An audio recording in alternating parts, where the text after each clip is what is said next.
Biz belə deyək, ruhsal tərəfdən, ruhsal sağlamlıqla maraqlanırıq, amma bir də bunun təbii ki, fizioloji və zehni tərəfi var. Uşaq vaxtlarından bizə qidalanma ilə öyrədilər. Yeməyi, hər anda. Yemək yedinsə hər şey qaydasındadır. Və yanlış bir vərdişlər formalaşır bizdə, qida vərdişi. D vitaminindən danışsaq, hal-hazırda deyirlər ki, depressiyanın əsas lazım olan vitaminlərdən biri depressiyada. D vitaminidir, maqnezium. Bizdə insanlarda yanlış bir fikir yaranıb, mütləq vitamin içməliyəm.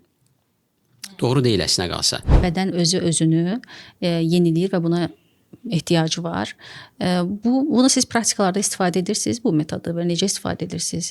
Süni yağların miqdarı artıb.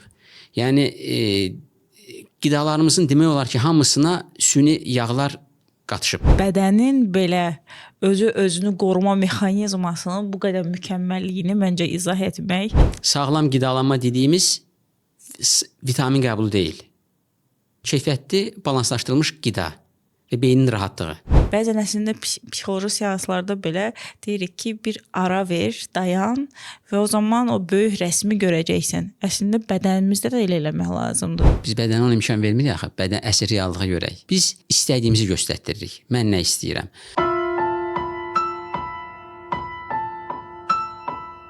Əsas sözümə xoş gəlmisiniz. Mən Rüyaylə Məhəmmədi, tərəfdaşım Ruqiyə Əliyeva və bizim sevimli həkimimiz Mediport Klinikasının terapevt, kardioloq Pərviz Əsədov.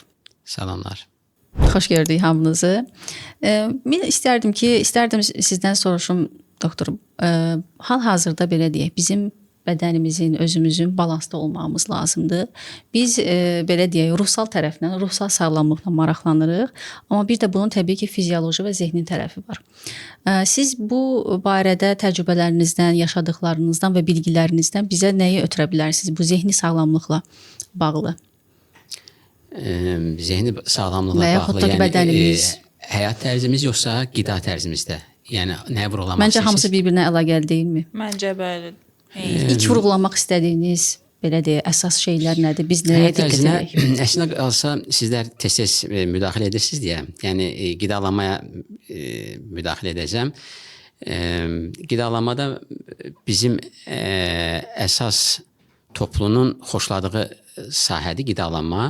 Uşaq vaxtlarından bizə qidalanma ilə öyrədilər. Yeməyi, hər anda. Yemək yedinsə hər şey qaydasındadır. Və yanlış bir vərdişlər formalaşır bizdə, qida vərdişi. Və əksərəndə qidanın yersiz miqdarının çoxluğu. Yəni xəstələndisə sağlam olmalı istəyirsənsə yemək yeməlisən. Bədən özünü qorumaq məqsədi ilə xəstələnən vaxt iştahı azaldır, amma biz onu xəstəlik kimi qiymətləndirib zorla uşağı yedizdiririk. Yəni bədən özü qidanı azaldırır ki, xəstəliklə mübarizədə olsun. Qida həzmindən özün yayındırmasın. O baxımdan sağlam olmamız üçün, psixoloji sağlam olmamız üçün bizim qidamızın da sağlam olması lazımdır. Yəni insan deyir yediyi və dediyi ilə imtahan olunur və burada qidanın miqdarı ölçülmür, qidanın keyfiyyəti ölçülür. Qidanın keyfiyyəti dedikdə əsas biz baxmalıyıq, məsələn, protein baxımından, yağlar baxımından, karbohidrat baxımından sağlam qidalar olsun və vitamin təchizatı baxımından. Məsələn, yaz fəslidir. Məsələn, vitamin qəbulu olduqda əsas yaz vaxtı çox ehtiyac yaranır. Yaz və payız vaxtı. Yaz vaxtı niyə? İstifadə etdiyimiz qidaların əksəriyyətinin tərkibində vitaminlərin miqdarı azalır. Qışdan yaza keçdiyi vaxtda. İkincisi, qış fəsli bədən üçün bir stresdir. Yəni, o stresdə biz əsas maddələri tükədirik. O yüzden yaza keçiddə bizə ehtiyac yaranır, vitaminlərə ehtiyac yaranır. Düzdür, vitamin qəbulunun həm tərəfindəyim, həm də tərəfində deyiləm. Bizdə insanlarda yanlış bir fikir yaranıb, mütləq vitamin içməliyəm. Doğru deyil əslində qalsa. Sağlam bədən, məsələn siz psixoloji sağlamlıq dediniz, insanın düşüncəsi, beyni rahatdırsa, ehtiyaclar azalır. Bizim beynimiz narahat olduqda, gələcək qorxusu olduqda biz depo toplama halında oluruq. Yəni bədən depo toplamalıdır. Ya vitamin və yaxud da enerji toplanması ki, sabah vəziyyət çətin olacaq. O yüzden həyəcanlı, xroniki stresli olan, gələcək qorxusu olan insanlarda visceral piylənmə, kökələmə meyilli olur. Yəni sabah qida olmayacaq. bunun altında instinktiv olaraq bu təhlükə durur. Yəni biz bunu psixoloji rahatlığı əldə edə bilsək, vitamin ehtiyacı azalacaq, sonra enerji ehtiyacı azalacaq və dolayı şəkildə sizin bayaq vurğuladığınız psixoloji sağlıq vaxtı insan balansda olur. Məsələn, bizim dediyimiz tipdə homeostaz dediyimiz bədənin özünün bərpa etməsi. Bədən bir balansdadır, gözəl bir mexanizmdir. Özünə nə lazımdırsa onu götürür. Məsələn, insanların yanlış olaraq vitamin qəbul etməsi, yüksək dozlarda qəbul etməsi, bədənə tutalım ki 1 qram vitamin lazımdırsa, sən 10 qram atsan da onu boşuna gedəcək. Depoda olacaq, qalanı xaric olacaq. Əksinə, artıq vitamini zərərsizləşdirmək üçün əlavə enerjiyə, əlavə vitaminlərə ehtiyac olacaq ki, artığı zərərsizləşdirim. Bəs belə sual versək, vitaminlərdən danışırıq. Bildiyimiz kimi D vitaminindən danışsaq, hal-hazırda deyirlər ki, depressiyanın əsas lazım olan vitaminlərdən biri depressiyada. D vitaminidir. Maqnezium, bəli, bizim bədənimizin rahatlaşması üçün bizə maqnezium lazımdır. B12 vitaminlərin hər birinin əslində doğrudur. Bir çox şeylər var. Hətta oxşardır deyərdim. Bilmir elə xam, yəni bunu necə o zaman istifadə edək? Bəli. Ki bunlar ki bizim bədənimizə lazımdır bizə.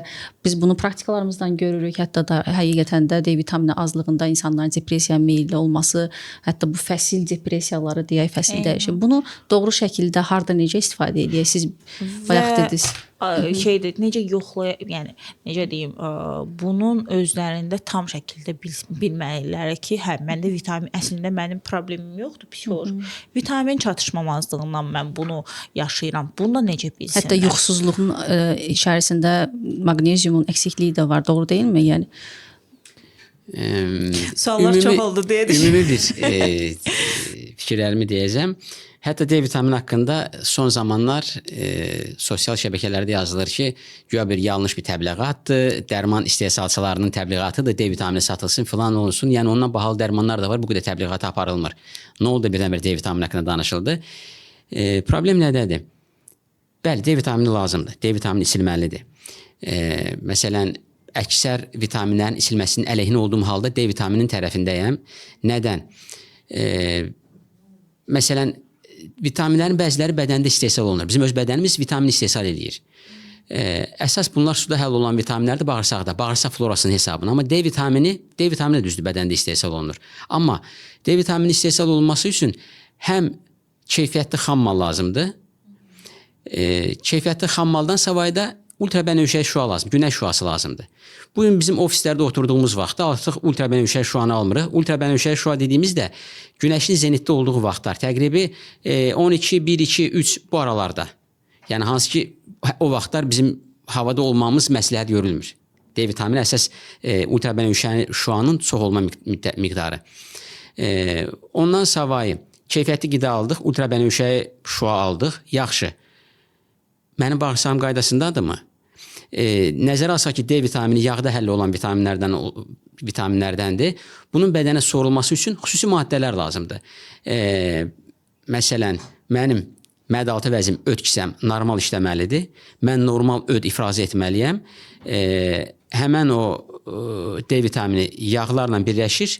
Həmən öd dediyimiz məhsullar həmən maddələrlə birləşdikdən sonra bədənə sorulur. Yəni mən keyfiyyətli qidalana bilərəm, amma mənim mədə bağırsağımda problem varsa D vitamini sorulmayacaq. O baxımdan niyə indi bu D vitamini aktuallaşdı? Nəzərə alsaq maksimal bizim hərəkətimiz məhdudlaşıb. Nəzərə alsaq süni yağların miqdarı artıb. Yəni qidalarımızın demək olar ki, hamısına süni yağlar qatışıb.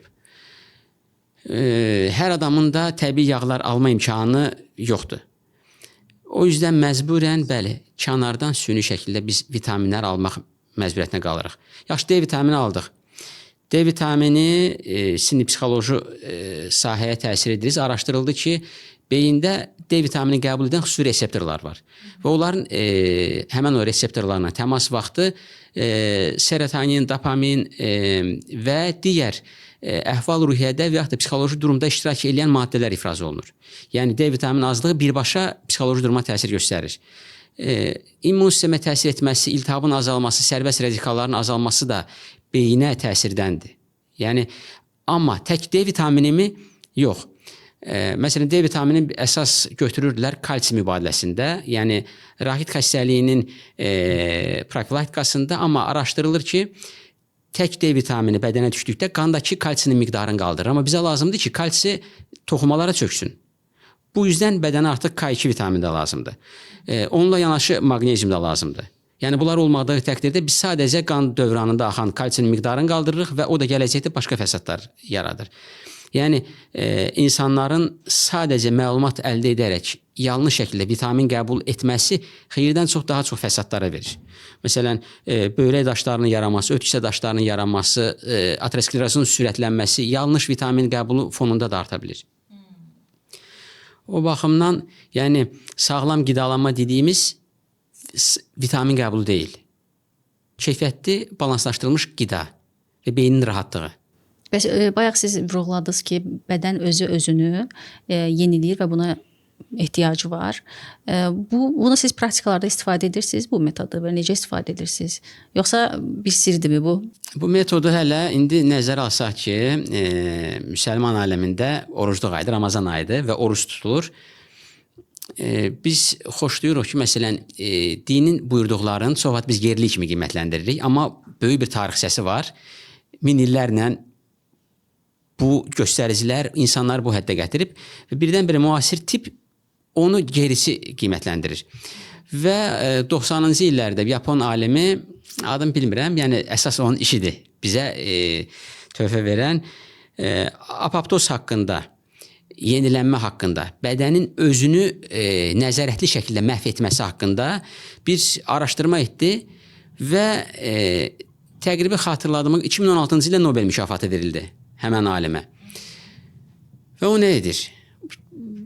Elmi şəkildə orucdan danışır, oruc tutmaqdan danışır. Fasiləli aclıq zamanı bədənə qida qəbulu az gəldikdə bədən ani qısa müddətli stresə düşür. Nə baş verir? Qida gəlmir. Nə etməliyəm? Mən ölməməm üçün, həyati vəzif orqanları qorumam üçün defekt hüceyrələrdən qidalanmalıyam. Və məsələn biz xəstələndiyimiz zamanı bədəndə küllü miqdarda qısa müddətli informasiyalar yaranır. Məsələn, proqramistlər bunu bilir. Proqram vaxtı qısa müddətli fayllar yaranır. Onlar bir müddətdən sonra tullantıya çevrilir. Əgər onları tullandırmasaz, kompüterin iş fəaliyyəti zəifləyir. Və bizim xəstəliklərimiz zamanı, həyat zamanında sərbəst radikallar, o mutasiyaya uğramış hüceyrələr formalaşır, hansı ki gələcəkdə hamının narahat olduğu xərçəng xəstəliyinin kökündə dura bilir. Bu hüceyrələr yaranır və miqdarı artır. Apoptoz zamanı, bizim fasiləli aclıq zamanı bədən həmən hüceyrələri qida kimi istifadə edir, parçalayır və yenilənmə gedir. Nə gözəl. O xəstəlik vaxt iştahın azalması da o rol oynayır təqribi. Düzdür, kontrol nəzarət altında olmalıdır. Uzun müddətli aclıq, xəstənin ac qalması. Burada bir müdaxilə olmalıdır. Amma 2-3 günlük aclıq bədənin yenilənməsi lazım olur. Biz orada nə edirik? Zorla uşağın ağzını açıb qidanı dürtürük ora. Yəni uşağa zülm edirik.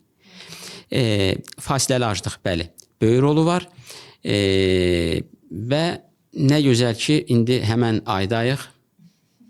Oruç tutanlar həmən o bədənin o mexanizmindən istifadə edir. Nə gözəl, həqiqətən də belə deyim də bədənin belə özünü qoruma mexanizmasının bu qədər mükəmməlliyini məncə izah etmək həqiqətən də maraqlıdır ki, insan sadəcə psixolojik tərəfdə deyil də, bədən hüceyrələrimiz belə özünü qorumaq üçün, özünü yenidən bərpa etməsi üçün lazımsız deyim də o toksik deyək də zərərli hüceyrələri öldürmək üçün əlindən gələni edir. Bəlkə də belə deyim də, bəzən əslində psixoloji seanslarda belə deyirik ki, bir ara ver, dayan və o zaman o böyük rəsmi görəcəksən. Əslində bədənimizdə də elə eləmək lazımdır da. Yəni bir dayan, stop. Biz bədənə ona imkan vermirik axı, bədən əsl reallığa görək. Biz istədiyimizi göstərdiririk. Mən nə istəyirəm? Məsələn, təbiətə baxsaz, təbiətdə bizə lazım olan hər şey bizim üçün nümunə olaraq göstərilir. Məsələn, vəhşi təbiətdə yaşayan hansı heyvana vitamin verilir və hətta əlavə qidalar verilir. Amma fermalara sarılan heyvanların hamısına vitamin verilir, xəstələnilməsin. Yəni Süni biz olandan təbii olandan söhbət gedir. süni olandan, təbii olandan demək olar da və süni yaradılmış stressdə də ola bilər. Məsələn, biz bugün xroniki hamımız stressdəyik. O fermada yaşayan o canlılardan bizim elə böyük bir fərqimiz yoxdur. Hər birimiz öz yaşam alanımızı elə bir hala keçirdirik və xroniki stressdəyik. Və xroniki stress vaxtı bizim o keyfiyyətli qidalara ehtiyacımız artır. Məsələn, tutalım elə bir ölçü yoxdur əlimdə, tibbdə də yəqin elə bir ölçü yoxdur. Adi halda insanın psixoloji rahat olduğu vaxtda tutalım ki 1 qram vitamin lazımdırsa, mənim xroniki stress vaxtı o vitaminə tələbatım 4 dəfə artır. Çünki stress bədəni nəyə hazırlayır? Hücuma və ya da qaçışa. Nəsə olacaq.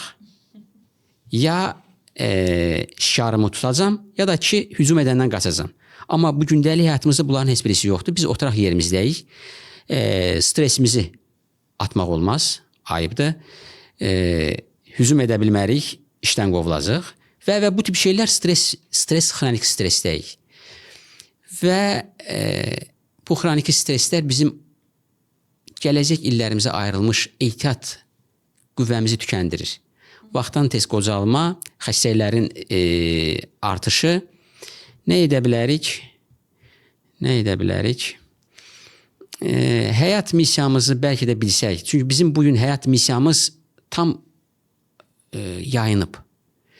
Yəni, qida bizim həyat missiyamıza çevrilib. Uşaqlar bizim həyat missiyamıza çevrilib. Pul qazanmaq. Pul qazanmaq. Zaten bu qidanın olması üçün bəli, əsas pul deyərdik. Mən elə fikirləşirəm Hədəfimiz pula ki, çevrilib. yəni qidadan da çox hətta pul və bu etiketlər, Bəli. o xəyallar, hal-hazırda bir söz də var, luxury bir həyat tərzi qurmaq. İnsanların sanki o həyat tərzində çox xoşbəxt olacaqlarını fikirləşdikləri Gözəl üçün. televizorlarımız sağ olsunlar. Yəni təbliğ eləyirlər bu şəkildə. Bəli, bu təbliğat o şəkildə gedir ki, və bu artıq normallaşıb. Yəni hər kəsdə o həyat tərzi, o xoşbəxt anları fikirləşərəkdən özlərini rahatlaşdırırlar. Sən bu vəziyyətə çəkirsən, çünki sən orada olacaqsan. O yaxtada ya da nə bilim o Problem odur ki, necə bir həyat tərzi Bizim fikirləşirsə öz şəxsi artıq. hədəfimiz yoxdur. Bizim həyat hədəfimiz yoxdur. Biz sadəcə kopyalayırıq. Ətrafın həyat hədəfini Eynən. kopyalayırıq. Bu da bizimki olmadığından bizə o stressə yaradır. Zaten gətirir. bizə daha çox bunu göstərdikləri, daha çox nələrdir? Sanki hər kəs o həyata sahib olmalıdır kimi. Hər kəs elə bil ki, eyni şey üçün. Heç kim öz hədəfini bilmir siz dediyin kimi. Hər kəs o görsəlləşdirilmiş luxury həyata doğru sanki o da onun hədəfi. Heç özünü belə tanımayıb, heç özü belə öz hədəfini hələ araşdırmayıb, bilməyib. Eynən. Həqiqətən də çox dəhşətli bir yerə gəlmişik Sürü ki, psixologiyası. sürü psixologiyası, siz deyən kimi süni tərəf var, təbii tərəf var. Süni tərəfdə adam hər kəs bu markadan alıb mən ondan geyinməliyəm, ya da kişilər də hər kəs bu saatı taxır, ya da mən o maşından istəyirəm. Sürü deyirlər ki, o uçuruma gedirsən mən də uçurumdan hoppanacağam, çünki paraşüt var, hop eləyir gedir. Amma bu bir tərəfdə təbii olan həm yeməklərimiz, məhsullar da artıq təbii deyil, amma təbiətlə iç-içə olmaq, təbii şeylər. Bəlkə də mənim 1-2 paltarla yetinəcəm, yox. Bunu etməliyəm. Bu hər kəsdə belədir. Yəni artıq öz ehtiyaclarımızdan biraz kənara çıxıb, həddən artıq kənara çıxıb, o düşüncə tərzlərimizi, övladlarımız deyirik. Övladlarımızı belə düşünmürük deyə düşünürəm. Çünki övladlarımızın yaşam tərzini, xoşbəxt olacağı anı belə biz qərarlaşdırırıq. Sən bilmirsən xoşbəxt olmaq nə deməkdir. Mən səndən daha yaxşı bilirəm. Mən səni dünyaya gətirmişəm. Sən məni dünyaya gətirməmisən deyə bir deyim Yeni bir var. stres qapısı. Yeni bir yüklənmə qapısı. Nə gözəl görürsüz, necə gözəl stres siqnallarımız var. Məncə bu mövzuları biz danışdıqca çox danışacağıq. Sadəcə qısaca olaraq mən Pərviz doktordan soruşmaq istəyərdim. Bizim hal-hazırda biz çox deyirik, xoşbəxt olmaq, belə bir qavram yoxdur. Amma bunu fizioloji tərəfindən deyirlər ki, xoşbəxt olmaq serotonin tərəfindən olursa, bu da bizim bağırsaqlarımızda sovrulur. Bu haqqda biraz nə deyə bilərsiniz? Bir də sizdən bir şey soruşacağam. Bilirsiniz ki, biz ikimiz bir yerdə əməkdaşlıq da edirik. Bəzən siz fizioloji tərəfi, mən isə psixoloji tərəfi pasientlər üzərində işlədikdə onlarda bir litium çatışmamazlığı da görürük. Buna da bir deyinsəz qısaca. Bağırsaq florasından danışsaq, demək olar ki, məsələn, bir vitaminlərdən danışdıq. Normal sağlam bağırsaq florası vitamin balansımızı da balansda nəzərdə saxlayır. Məsələn, B qrup vitaminlərdir, K vitamini, K2 vitaminidir, fol turşusudur, biotindir. Sağlam florada bunlar bədənimizə istehsal olunur. Yəni, normada artıq biz vitamin azlığı yaşamamalıyıq. Bağırsaq florası normaldırsa. Bizim müasir qida tərzimizin vasitəsilə sağlam bağırsaq florasını danışmaq mümkün deyil indi. Və serotonindən danışdınız. Demək olar ki, 90-95% bədəndə istehsal olunan serotoninin bağırsağın payına düşür. Amma bu demək deyil ki, mənim bağırsağımda 95% serotonin ifraz olundu, mən oldum xoşbəxt. Bu bağırsaqda ifraz olunan serotonin təsir göstərir bağırsağa. Heyf ki, beyinə təsir göstərmir. Bağırsağın peristolikasına, bağırsaqdakı o iltihab proseslərə, ürəkbulanma refleksinə falan. Yəni, nə edir? Lazımsız qidalardan qoruyur. Əgər mənə zərər verəcəksə, onu atacam, zərər verəcək, tez xaric edəcəm. Bu da bağırsaq florasının sağlam olması vaxtı olur. Yəni, bağırsaq florası artıq mənim üçün bir şitdir, bariyerdir. 95% serotoninin beyinə keçməməsinin səbəbi beyinə bir qapı var, maniyə var. Beyinə imkan vermir. O serotonin artıq 5%, 10% beynin özündə ifraz olunur. Bir D vitaminindən danışdıq. Həmən o D vitamini serotonin ifrazına təsir göstərir və xüsusi maddələr, magnezium, litium dediyiniz, məsələn, litiumdan danışdınız. Məsələn, litiuma elə çox əhəmiyyət verilmirdi və litiumdan psixiatriyada çox başlanıldı istifadə edilməyə. Məsələn, depressiv hallarda, maniakal hallarda beyni söndürmək üçün. Amma son zamanlar biz pasientlərdə analiz elətdiririk, litium miqdarı normadan aşağı olur. Bu bizim qidalarımızın, yəni tərkibində litiumun azlığına. Çünki bu litium torpaqda olan bir maddədir və torpaqdan yağış suları vasitəsilə, yəni bulaq suyu və içdiyimiz suyun vasitəsilə bədənimizə əsasən daxil olur. Və nəzərə alsaq ki, artıq hər şeyin keyfiyyəti düşüb aşağı, torpağımızın da, qidalarımızın da litium azlığı var. Və nə baş verir? Nəzərə alsaq ki, əksəriyyətdə litium azlığı var. Kim ki, emosional həssasdır, kim ki, xroniki stressdədir, o insanlarda litium azlığı özünü daha qabarıq şəkildə biruzə verdirəcək. Yəni, litiumun azlığı beynin oyanıqlığının artmasına şərait yaradır. Yəni, litium haradasa beyni rahatlaşdırır. Olaylara daha rahat şəkildə baxmağa təmin edir. Yoxluq avtomatik bizi aqressiv şəkildə gətirib çıxardacaq. O yüzdən profilaktik mi deyək, hətta bəzi xarici ədəbiyyatlarda profilaktik litiumun verilməsinin tərəfindədir. Profilaktik magnezium verilməsinin tərəfindədirlər. Məsələn, biz pasientlərə magnezium analiz etdiririk və araşdırmalarda görülür ki, bəzən o etdiyimiz magnezium yanlış şəkildə göstərir. Dəqiqi bilmək üçün toxumadan analiz etdirilməsi lazım. Onu da kimə edəcək? O yüzden profilaktik magnezium isilsin. Kökündə nə durur? Çünki xroniki hamımız stressdəyik. Bu vitaminlərə tələbatı azaltmaq üçün beyni rahatlaşdırmamız lazımdır, hansı ki, onu da edirsiniz. Nə gözəl, əməkdaşlığımız daha da irəliləyir inşallah. Çox sağ olun bizə verdiyiniz gözəl bilgilər üçün. İnşallah gələn görüşlərdə yenə gözəl bilgilərə davam edərik. Çox sağ olun. Siz sağ olun, sağlam olun, az qidalanın. Görüşərik. Görüşək.